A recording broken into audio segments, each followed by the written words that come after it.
The door was oval-shaped and the bed was made at an angle that made sleep impossible. Lights would play sporadically. The music over the speaker would change from something calming to the sounds of women screaming in pain. Lajos Ruff would fall asleep with his clothes on but wake up naked. Dr. Nemeth would appear and ask him why he had tried to kill himself. Quizzically, Lajos would feel at his neck. It was bruised and purple from the rope. He knew he had not done this. His dinner would arrive, and then 5 minutes later it would arrive again, all in an attempt to drive him crazy, to make him believe that he was insane. Dr. Nemeth would tell him the result of this treatment is a certain kind of schizophrenia.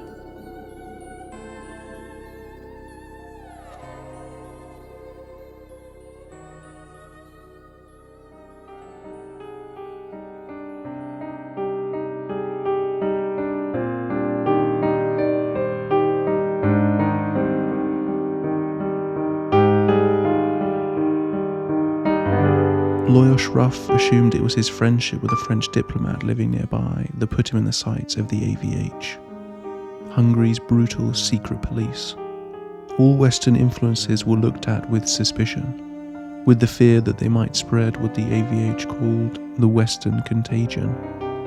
Ruff details the excruciating life the AVH offered the accused. Either they endured abhorrent or they agreed to become an informer. Once an informer, the time of their end had begun. They eventually outlived their usefulness, and the confession they gave out of desperation would lead to prison or worse.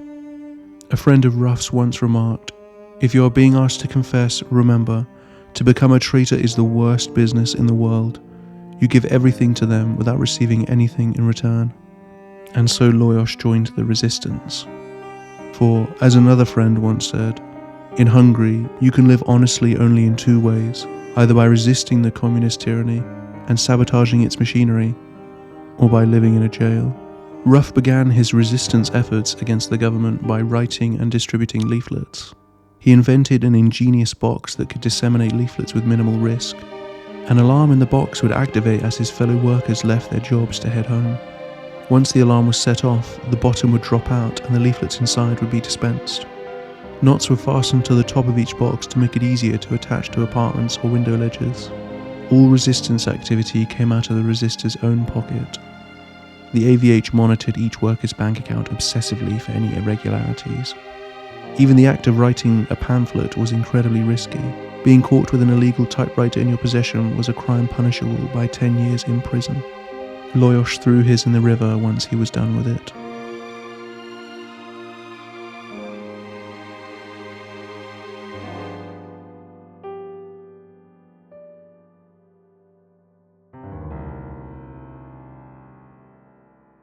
Eve met Lajos at a party. The AVH had demanded it be done this way so as not to rouse suspicion. As an AVH informer, she was tasked with finding out whether Lajos was a traitor. But suddenly, the two of them realized that they were the last of the remaining partygoers. They had spent the entire night in rapt conversation. They were together till the early hours of the morning. They felt as if they had known each other their whole lives, and at sunrise they shared a kiss. Immediately, Lajos suggested they go away together. He terminated his job, sold his second suit, and withdrew his last wage. The two of them were desperate to get away. It was the trip of a lifetime. Eventually, while away, Eve could hold back no more. When Lajos confessed to her that he was a member of the resistance, she broke down. She explained there could be no one worse he could have admitted this to. She was an informer for the AVH. Lajos comforted her as she told her story. Eve and her fiancé had tried to escape Hungary together but were caught at the border. Eve endured the most extreme abuse and still refused to confess. It was only after she was assaulted by 4 guards that her will was broken and she became an informant for the AVH. Lajos held her close, and from then on they wrote her reports on him together. Time passed us by, and every week Eve and I had written our reports together. We were aware of the deadly danger of our situation, and we knew that our time was running short. The sand in the hourglass was rapidly falling, and nobody knew how much was left in the top container. Thus we began to prepare our flight from Hungary.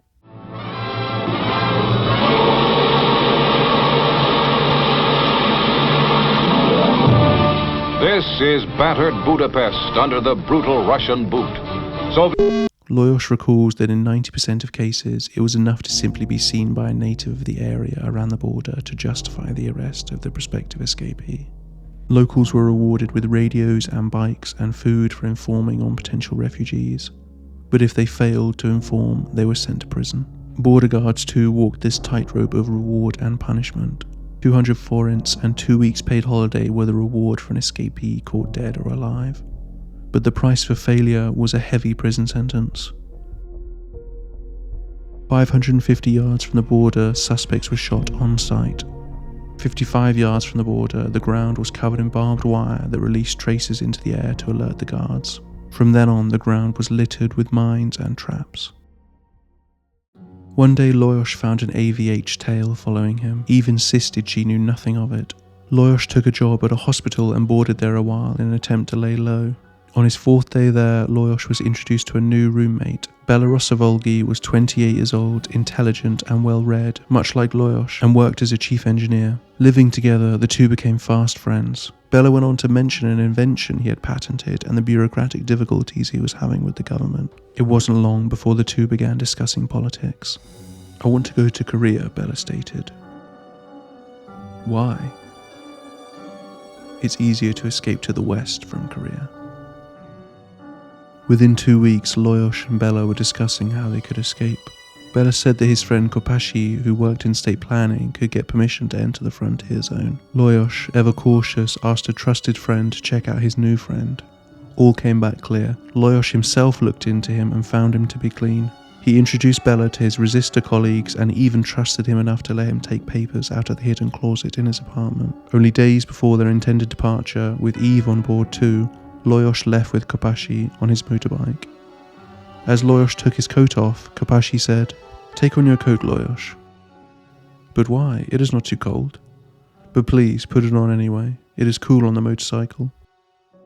A final mercy. The man knew it would be cold in the AVH prison. Bela's friend pulled alongside the officers from the planning office. They were to discuss permission to enter the frontier zone. Kopashi exited the bike nervously and Lajos's blood ran cold. From out of the car, 2 imposing figures exited. "Are you Lajos Ruff?" Before he could answer, he was thrown into the back of the car. "Lajos, in case you didn't know, I am a first lieutenant of the AVH," Kopashi remarked. The AVH had set a trap for Lajos and he had fallen into it.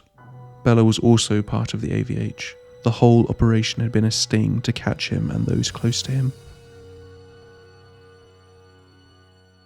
Lajos saw Eve for the last time during the first wave of interrogations.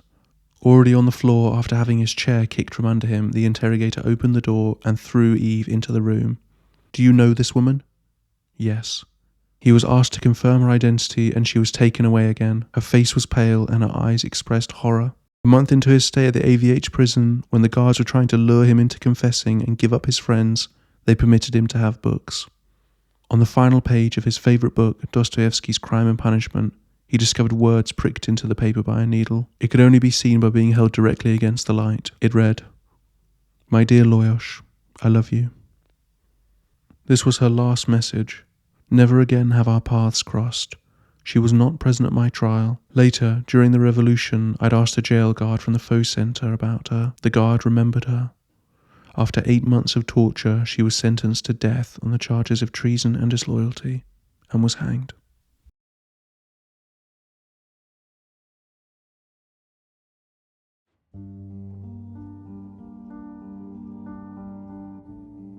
For Lajos, his nightmare had only just begun. He was denied sleep for a whole week, and forced to stand for an entire day in the same debilitating position.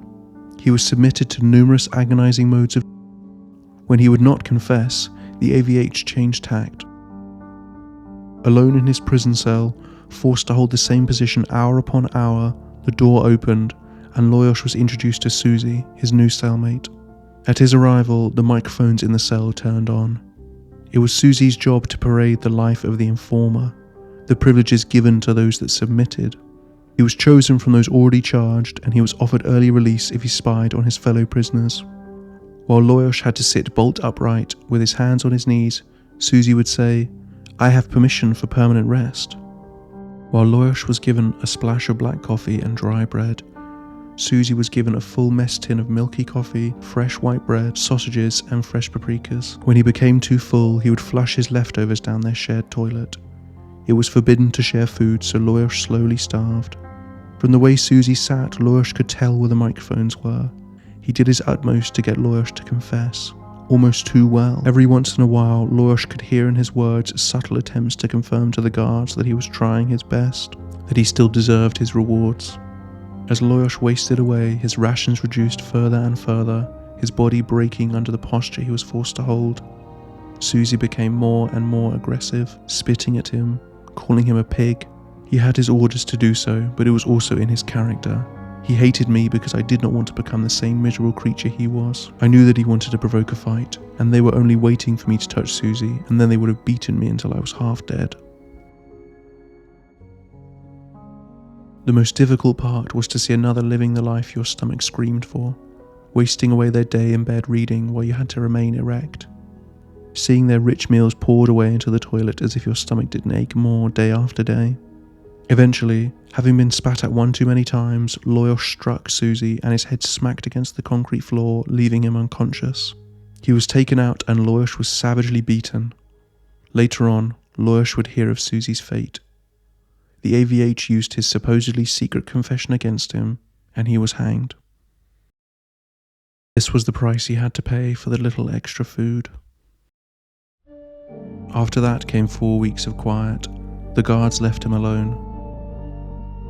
During this period, Lajos could hear the crying of a baby somewhere. 3 prisoners committed in those 4 weeks. The first, a 36-year-old who had spent 10 months in the prison and decided they could take it no more. He found a pin and he stuck it in his heart. The second was 50 years old. He blocked up his nose and breathed water into his lungs. The individual slowly chokes to death and there is no hope of saving them.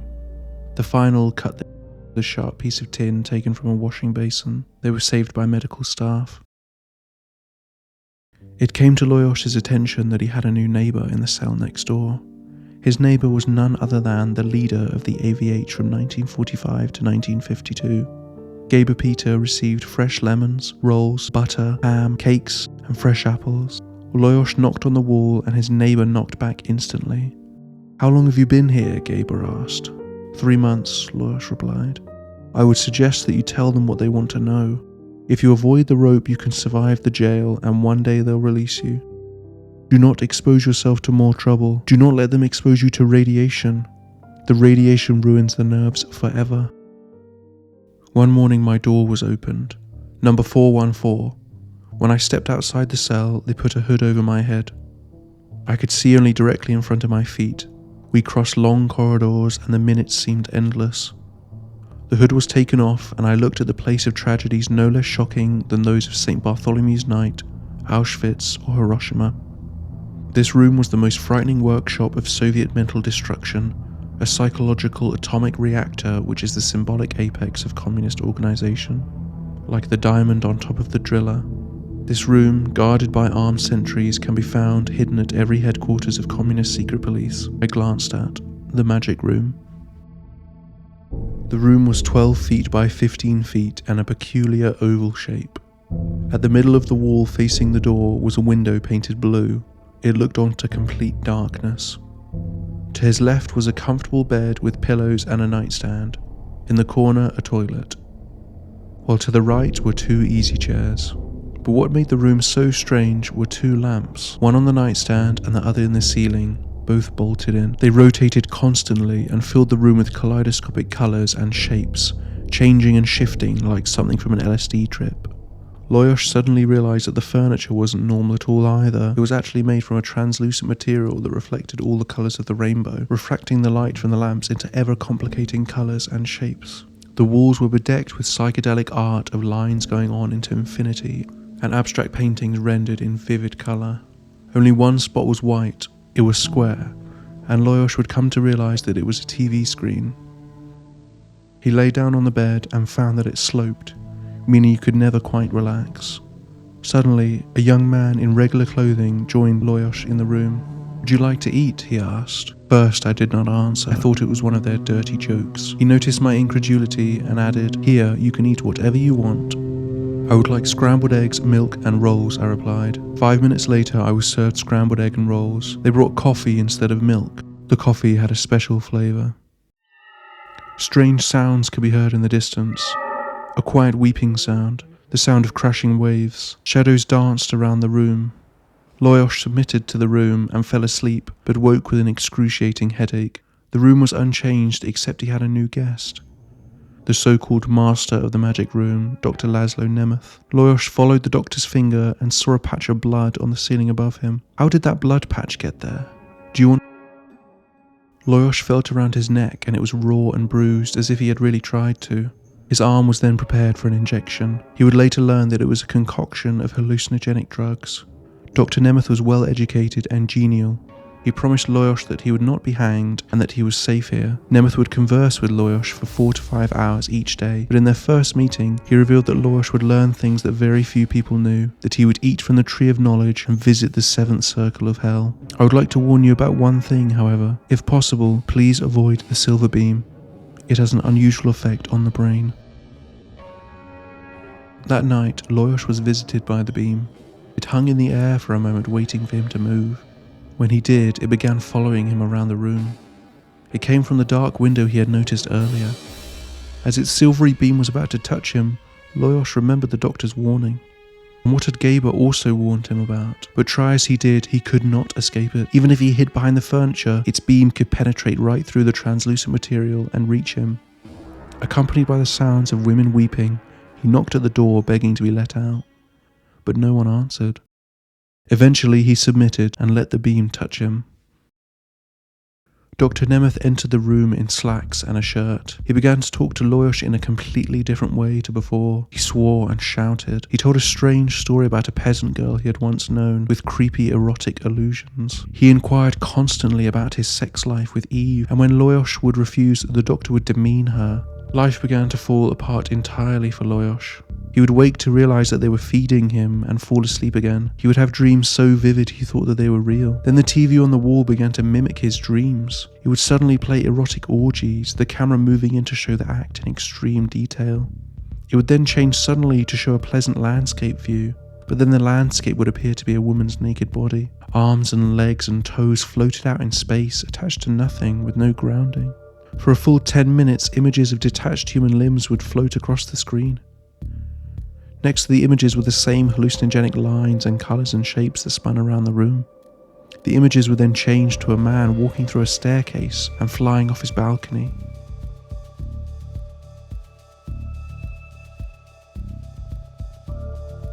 The tempo of the images would at times be so fast the images flashed past him. Other times it was so slow it felt like nothing was happening at all. The films were shown for hours. Lajos could no longer tell what was real and what was a hallucination. Dr. Nemeth would enter into the room in strange disguises and with totally different personalities, but he could not tell if this was all a trick or a symptom of his slipping sanity. And what a magic is contained in letting yourself go. This is also the basic secret of physical love. There, both parties show themselves uninhibited and give themselves without reservation, he said. The erotic imagery was a clear visual metaphor for release, to have him let go and tell all he knew. I respect the Catholic Church. The confession is an excellent institution. How much your mind is eased when you have confessed your sins. Everybody is eased when telling the truth, Nemeth said.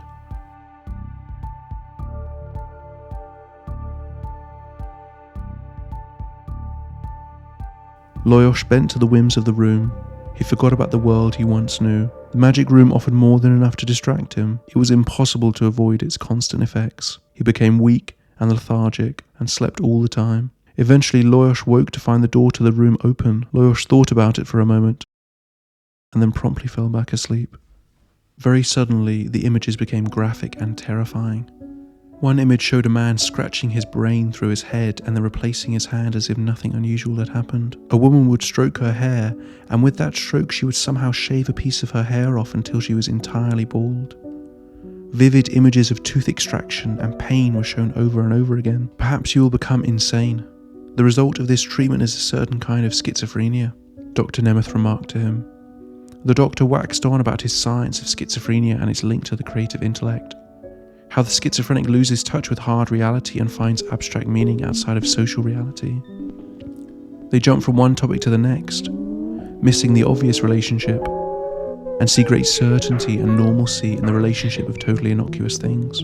He explained that James Joyce and the Hungarian poet Attila Jahez were schizophrenics, their sickness enabling them to find novel ideas and sentences. Nemeth essentially encouraged Lajos to go insane. He appealed to his artistic nature, trying to express it as some already budding insanity. You are schizophrene too. You have written some odd poems. Or do you believe there is a normal person who would occupy himself for days and weeks with putting some words together, only in order that from their sound a new effect shall be gained? No. A normal man makes love and earns money. Did you read Dr. Faustus by Thomas Mann? The hero of the novel had to become syphilitic in order to leave his bourgeois mediocrity and realize his genius. We'll give you a break here. We'll do it without the VD. Every aspect of his experience was ripped from traditional thought and reality. Lajos lost his sense entirely. He became so tired and lethargic they had to wash and feed him. He just slept or waited for the TV to turn on or for Dr. Nemeth to speak to him. On one occasion, Lajos recalls undressing for bed, but a few moments later, they woke him up and he was fully dressed in an easy chair. Everything they did was designed to destroy any sense of normalcy. Then their real intention became clear. Lajos noticed that during their discussions, Nemeth would refer to him as the leader. The TV then displayed entire reels of a hero character from the resistance. He committed acts of domestic terrorism and organized illegal meetings. He escaped the country to meet with diplomats to discuss the fall of communism. In one of the movies, the hero accidentally spills coffee onto his suit. When Lajos woke up the next day, he found the exact same coffee stain on his suit. In the movies, Dr. Nemeth was the leader's aide. Dr. Nemeth would hand him anti-communist reports, and when Lajos would refuse them, the doctor would tell him he was going insane and forgetting events. In one movie, Lajos and the doctor were escaping in the rain. When Lajos woke up, he found that he was soaking wet. If the leader cut his hand in the films, Lajos would find the same cut on himself. As his sanity crumbled around him, Lajos could do nothing. He could only look to the only point of solidity in his life, Dr. Nemeth. But then, Dr. Nemeth's speech began to make no sense to him at all. He spoke in complete gibberish. Lajos feared that he'd completely lost his ability to comprehend language, and it was then that Lajos told them everything he knew. To him, it hardly mattered. It didn't feel like he was doing anything at all. It just poured out of him. By inches, Lajos was prepared for a show trial, to be made schizophrenic so that he could be convinced of another life that was not his. His view of reality and his own mind would be severed enough to allow their work to implant itself. Almost by a complete stroke of luck, Lajos avoided the path of most who entered the magic room. Lajos stumbled and fell against one of the lamps, breaking it entirely. Amid his fright at the punishment he would receive, Lajos' sanity flashed in front of him. He saw the path he was being led down, that the food, the friendly and mild atmosphere, was all an attempt to pacify him and make him pliable and weak. The movies were there to condition him.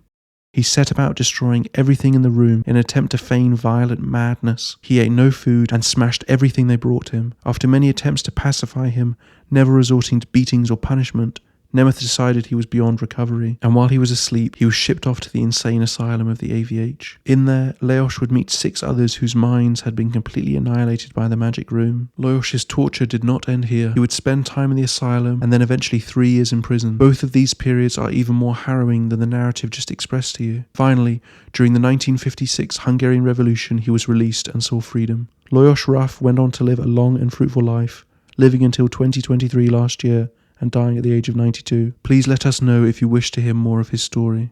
What has been presented to you today comes from Lajos' simply incredible book, The Brainwashing Machine. It is genuinely an amazing book. I have left a copy in the description and I cannot recommend it enough. You must read it. Though be warned, it is very graphic, more so than has been presented in this video. Thanks.